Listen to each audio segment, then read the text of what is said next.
እስኪ ቪዲዮ መጀመሪያ ላሳየሽ እስኪ ለትዝታ አይዞሽ ገለቴ አይዞሽ በቃ ምን እናድርግ በቃ ምን ማድረግ አይቻልም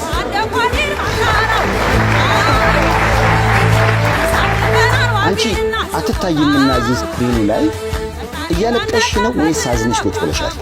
ፊኒሽንጉን ከወደኩ በኋላ ከተጣልኩ በኋላ 10ኛ ወጥቼ ኦልሬዲ ፊኒሽንጉን ጨርሻለሁ። ከዛ ተነስቼ ከዛ በቃ ጉልበቴ ተጉቶ ነበርና እዛ ጋር ምረዱ ሰዎች አሉ። እነሱ ለኔ እርዳታ እያደረጉ እያለ ነው አንስቶኝ ወደ ሕክምና ቦታ እየወሰዱኝ ያየሱ።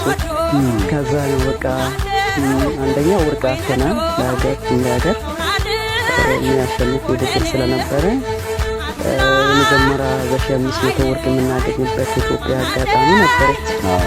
ስለዚህ በስፔናቷ ችግር ምክንያት ወደ ቀሳሱ ሲጥለኝ አተናል እንደ ሀገር ወርቅ ማጣትም እንደ ሰውም ለፍቶ ደግሞ ያለው ውጤት ማጣትም ይከብዳልና ትሬኒንግ በምንሰራበት ሰዓትም አንድ ቦታ ላይ ትሬኒንግ ስለምናረግ ትሬኒንጎችን አይተዋል። በጣም እንዴት እንደደከመኝ ሁሉን ነገር አይቶታል።